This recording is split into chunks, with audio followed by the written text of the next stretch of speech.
Saturday, December 1st, 2007. Here's what's happening on Native News Today this week. Actually had a good chance to go to a great Native American smokeout. How about that? Actually, Jared's got Golden Pony Casino up here, but that'll be a little bit later. For right now, I'm talking about the great Native American smokeout, Jared. Please, thank you. There it is. I tell you what, it's hard to find good help these days. But anyway, the Great Native American Smokeout, put on by the Creek Nation Tobacco Prevention Office, makes people more aware of smoking, quitting, the healthier lifestyles that result from it. So we'll show you that. Also, we have the gang awareness workshop, something like that. I'm not really sure. This guy will let you know a lot more about it, Mr. Chris Grant. He was the old commissioner, police chief in Rapid City, head of the task force for gangs there. So, tell you a little bit about Native American gang activity and what to look for. Also, we're going to take a look back in time, the old archived footage of the ball games out at the ceremonial grounds. They're basically stickball, and this is the little brother to war. So, you're going to know a lot more about it at the end of the day. And last but not least, we got to go down I-40 way, going west, headed out to Golden Pony Casino. Seen our friends out there. Always appreciative of them for their sponsorship of this segment, and we'll be letting you know what's going on. My man Lonnie out there with promotions. He has his thumb down on all the happenings and the wheel and dealings at Golden Pony. So let's get this party started, right? Let's get this party started quickly. Jared, do the honors, please. All right, folks. I hope everyone has woke up from their turkey-induced comas over the Thanksgiving holiday. And I've found myself here at the Golden Pony Casino, right off the I-40 exit at Clearview. And right now, I know you know this man. He's a familiar face and does a great job with the promotions here. Mr. Lonnie, how you doing, sir? I'm doing actually pretty good, man. How about yourself? I can't complain. I mean, everything was good over the holiday week. I got a little bit of time off work. Got a little bit of Thanksgiving dinner. Looking forward to that time off of work, aren't we? Yeah, and you were talking about Thanksgiving dinner too. Did you do the right thing? Well, I actually worked on Thanksgiving, to be honest with you. I got the grub plate from the family. The wife brought it home to me, so it was actually pretty good. I got a late, but by myself. But hey, man, I got it, so that's all that matters. Absolutely. And if there's one place in the world that you'd rather be than at home for Thanksgiving, where would it be? The Golden Pony. Yes, I knew that was. I knew that was it. Because I actually, I know a lot of people that probably were out at the Golden Pony for Thanksgiving. Yeah, we had quite a few. We had about 200 people show up for Thanksgiving and stuff, all the travelers and everything. So we're always glad to have all the new people in and all the regulars too. You know, we're all about jackpots here. So absolutely, and we're gonna. Go ahead. No. You go ahead. Oh, I was just like, we're always ready to give away something, give away money, give away something to somebody. So. All the new people, though. Go ahead. Yeah. Speaking of, if you came out on Thanksgiving, whether you out here by land, sea, air, whatever, you could have came on an all-terrain vehicle because they're giving them away out here. Yes, we are. We're actually on the 22nd of December. For all the people that like to come out and play, we're giving away 3 4-wheelers, 3 84-wheelers on the 22nd of December. So, if you got a late jump on Christmas or something, and you might actually win something for the kids or something. Actually. Pay off like that for them too. Yeah, exactly. I'd a lot rather win Christmas presents that I have to give away than buy them. Oh yeah. Because I tell you, it hits the pocketbook. Oh, it always hits the pocket a little bit better. We're actually giving away another chance to pad that pocket on the 20th of December. A chance at $10,000. We're having a drawing for $10,000 on the 20th of December. So let me just let you go ahead and put that in there right now. Go ahead and put that $10,000 in there. And you can hold on to there may be a check written out to you in there. There may not be. Well, that'll work for me. Okay. Hey, all right. down for a check. Okay, but actually, you got to tell us about all the other giveaways too, and the jackpot. Always on every Friday we have our $3,000 money giveaway. We give away free eats. We start that at 6 o'clock, and we draw every 30 minutes till midnight. We're doing something, for a little extra chance at some of that extra Christmas money. We're giving away hot seat drawings every 15 minutes from 6:15 till 9 every Tuesday through the 18th of this month as well. So if you don't get in on the 10,000, you don't get a 4-wheeler, we're giving away $700 every Tuesday on hot seat drawings. Little cash is better than none. So absolutely, I always say. I mean, I've always been a big fan of the dead presidents. That's for sure. Hey, They always look good in your wallet, don't they? Yes, they do. Which you're holding right now. You're gonna hold on to that and put $10,000 in there for me. Lonnie, man, a lot of great things going on out here. We always appreciate you, but I gotta have one more thing before I let you run here. Far away. You're gonna have to help me with. I need to check another machine out this week. As you know, I've been checking the machines, and we went Liberty 7s, and we went Livewire. Yes, Livewire. And I had a good experience on one, not so good experience on the other. I guess these machines are kind of like women, folks. You just never know what you're going to get when you sit down at one. I don't know. So, or give it money. I guess so. I don't know what I'm saying, but hey, give me a suggestion here. Which one should I? And be honest with you, if I walk into the casino, this is the one I look for right here. Red Ball. It's my absolute favorite. Makes me feel like I'm in control and have control somewhat. It's all a game of chance, but I get to pick my numbers. Yes. I get to raise my bet, lower my bet. It can give it money or take its money, whatever one it's. I like for it to give me money, actually. So there's sometimes givers. There are a lot of takers, though. But we're all about jackpots here, and we aim on the jackpots right now. So exactly right. Golden Pony Casino, come on out. Got a lot of things going on. Get you an ATV. Get $10,000 cash.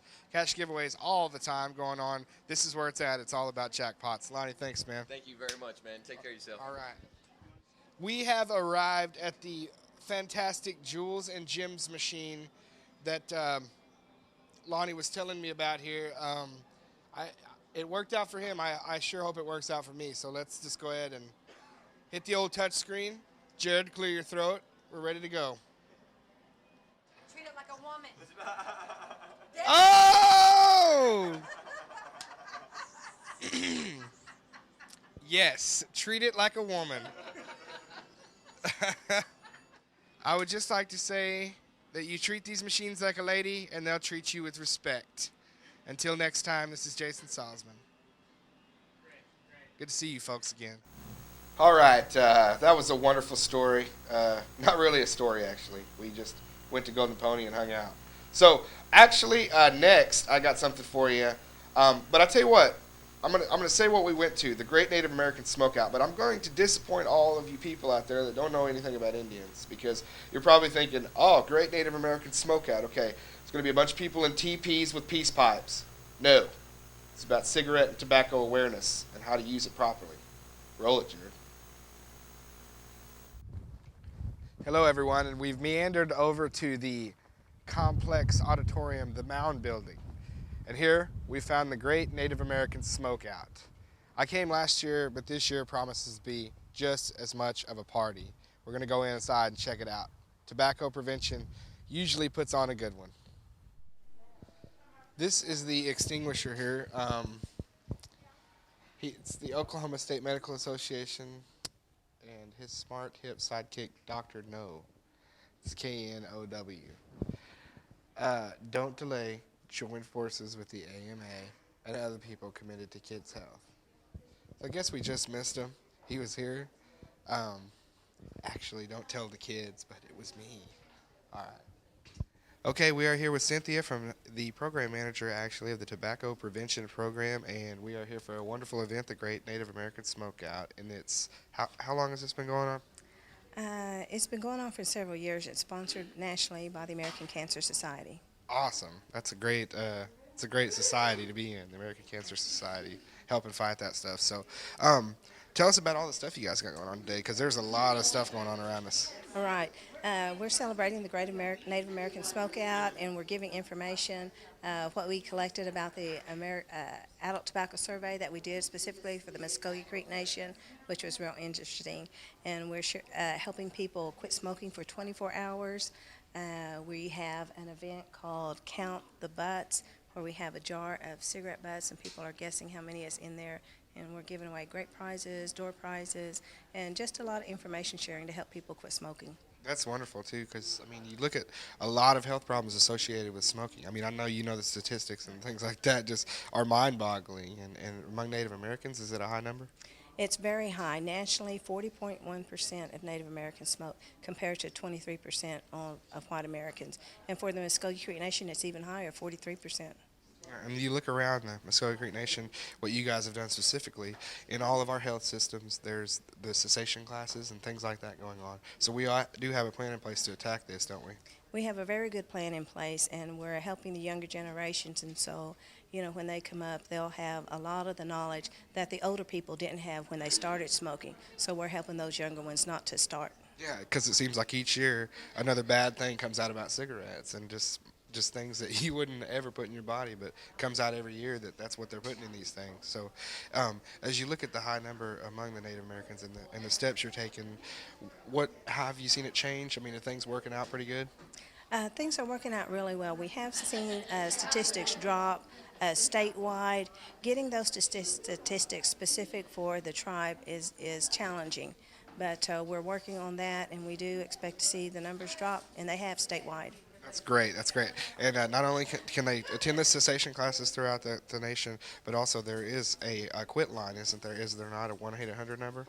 There's a 1-800 number, and they can call that number and sign up for cessation counseling over the phone at their convenience, and they will get nicotine patches through the mail for people that have transportation issues and can't get to one of the Creek Nation Health Centers for the cessation classes. Sounds very good. And the number is 1-800?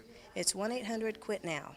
1-800-QUIT-NOW, and wonderful job that you guys are doing at Tobacco Prevention. Always good to come to things like this when people are trying to quit smoking. Very good. Thank you. Okay, I'm going to give my official guesstimation here on how many cigarette butts are in this.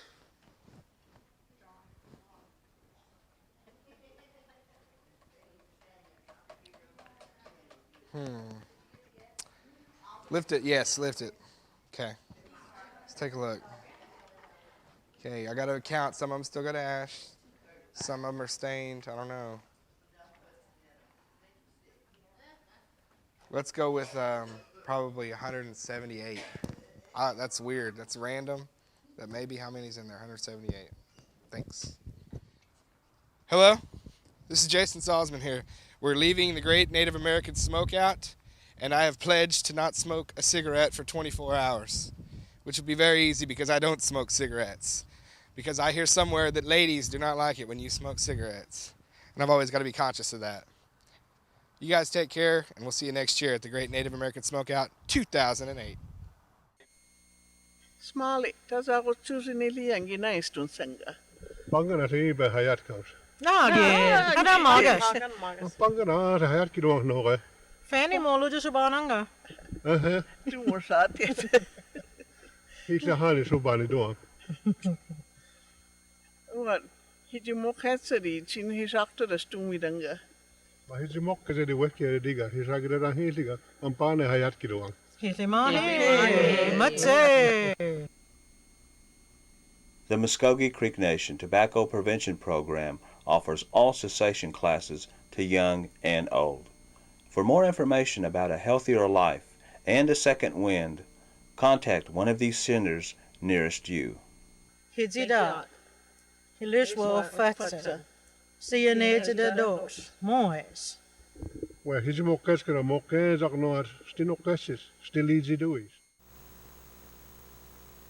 Parents beware. Gang activity in Native American youth is on the rise. But hopefully, Mr. Chris Grant, who travels around to different tribal organizations and tribes around the country, can do something to stop these numbers that are growing. He's trying to get everybody keyed up on gang awareness among the Native American youth, and hopefully it sticks. Jared, please. OSU Alt-Mauge at Covell Hall, and today we're talking about gang awareness with Native Americans. I'm here with Christopher Grant, who knows quite a bit about that. Sir, you served in a lot of capacities up in Rapid City. Just tell us a little bit about you and what you're doing here today. Well, I have a law enforcement background, 30 years in law enforcement, and I started working with tribal communities, back in the late 80s and early 90s. And it's just been a privilege and an honor to be able to do that, and that's all I do today. I travel from one tribal community to another and provide assessments and trainings. One of the things that I know you find is how cool it's become to sort of be in this counterculture, and throughout the years, I got to admit it myself, as a kid, one of my favorite movies was Colors, and that was about one of the big battles between the Bloods and the Crips out in L.A., but now that the Native Americans are seeing this is happening on tribal places. The problem with that is that the media always portrays gang activity in this cool sense. They don't talk about the downside of the behavior. You don't see the images of the kids who have been killed killed and the kids who have been locked up.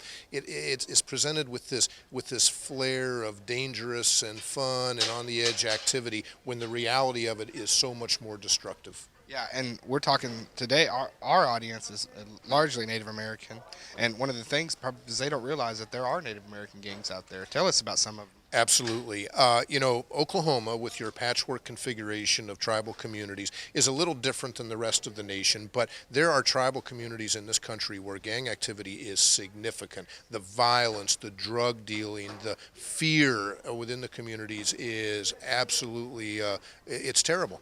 And my mission is to try to help communities see that and understand that before it gets to that level. Is that the main thing to stop it, is to get it cut the head off? Absolutely. Communities like many here in Oklahoma are in a good position to deal with this activity before it becomes entrenched. So for you, being in this fight for quite some time, it's got to be encouraging that now the tribal communities, the tribes themselves, are jumping on board. Yes, very much so. Very much so. Although much more education needs to be done, and education is the key. All right, Chris. Well, we appreciate everything you've done, and you have a great day. Did you come to the training today? Absolutely. Well, we just ducked in on the last bit of it. We had to go some other places, but we caught the important part where you thanked everybody for being here. Okay. That's not. Hey, how you doing? Around this time last week, I asked everyone if they liked ball sticks. Well, I think the answer I heard was a resounding yes. So we're going to wrap your brain with the ball sticks one more time. Here is a video from way back in the day on the ball game, the stick ball game specifically, the little brother to war. Hit it.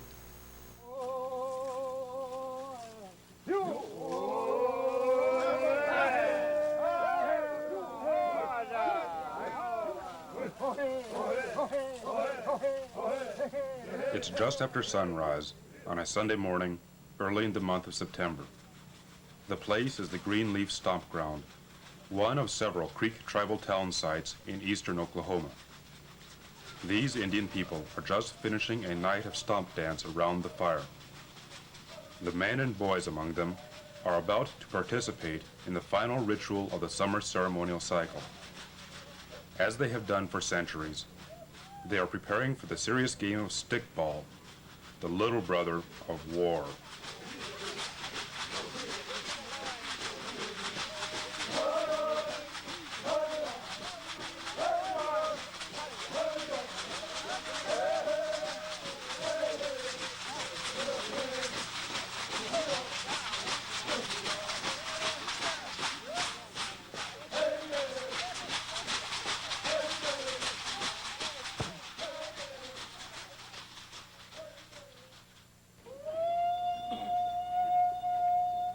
Before the annual stickball game begins, the players gather their bundles of ball sticks, breechcloths, and belts from their overnight resting place.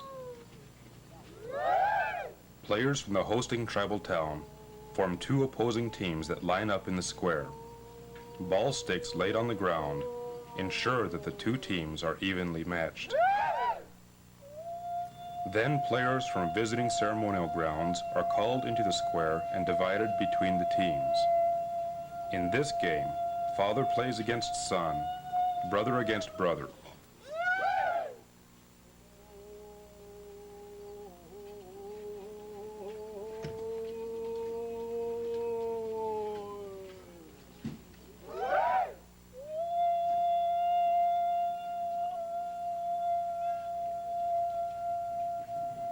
The teams are simply named the East and the West.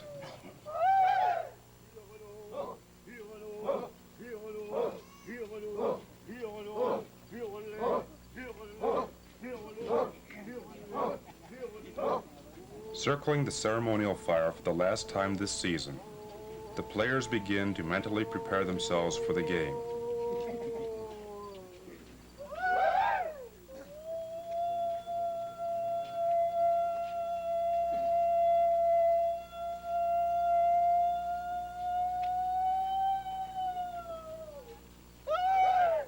Their chant serves both as a farewell to the fire for the year and a song honoring the balls to be used in the day's game.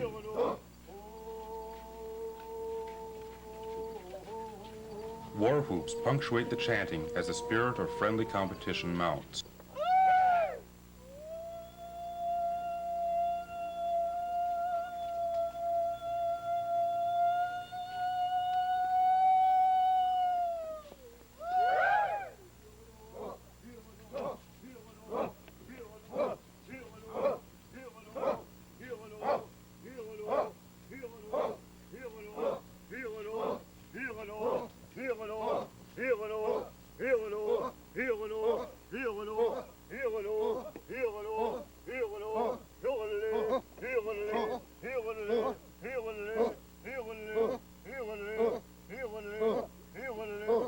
The hide-covered balls are filled with herbal medicine, especially prepared by the tribal town chief or medicine maker.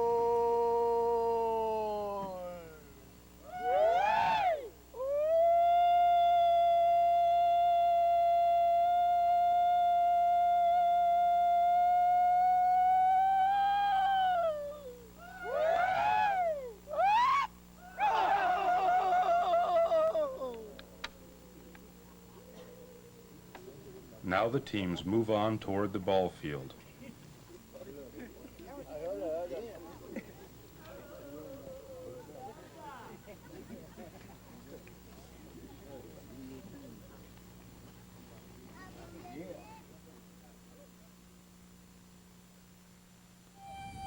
The playing field, lined with spectators' cars, is 100 yards long and lies in an east-west direction.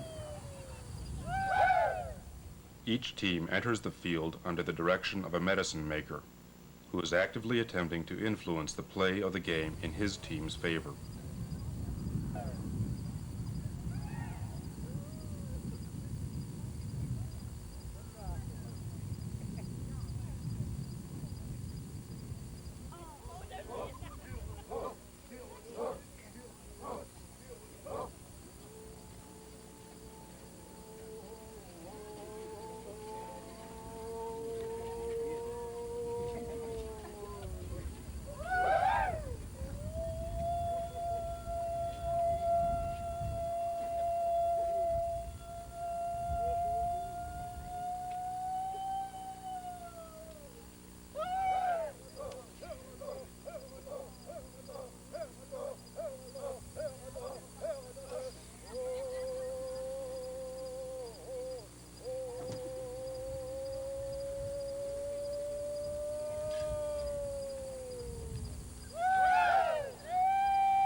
One of the two men explains the rules of the game to the players, stresses the importance of a good mental attitude, exhorts the men toward spirited, friendly play, and then calls for the game to begin.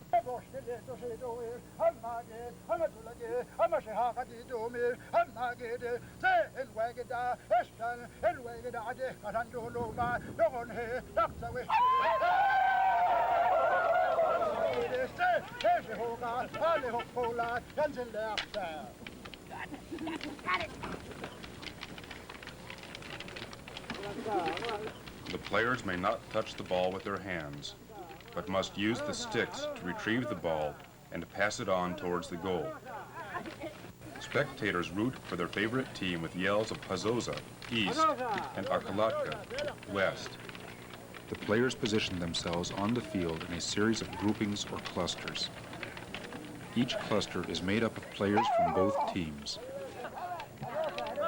The young boys make up a cluster of their own.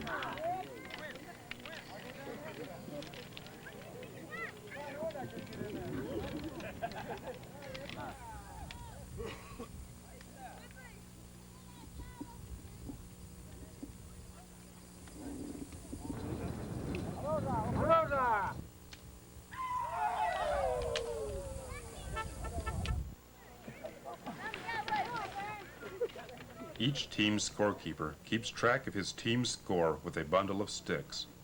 The first team reaching 20 points wins the game.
Ho-ho! Another one in the can, folks. Want to thank you for joining us for Native News Today this week. Went over a lot of great things. The stickball game, we had the drug awareness, gang awareness, and we also had the tobacco, keeping it sacred, and eliminating commercial stuff. And we also talked about a lot of other things. And I tell you what, it's really fun being here every week. And we are going to take off now, right off into the sunset. Tell them next week we're not going to be on. Oh, yeah. Tell them next week. Next week we're not going to be on. Just right before I was going to tell you that we're here every Saturday and we're dependable. Now we're not going to be on next week. And boy, OU basketball game. I guess that's acceptable. That's acceptable. That's definitely acceptable because we are alumni. So in the spirit of Go Sooners, we'll be back 2 weeks from now. So look, I'm sorry. We'll be back though. Native News Today. You guys take care.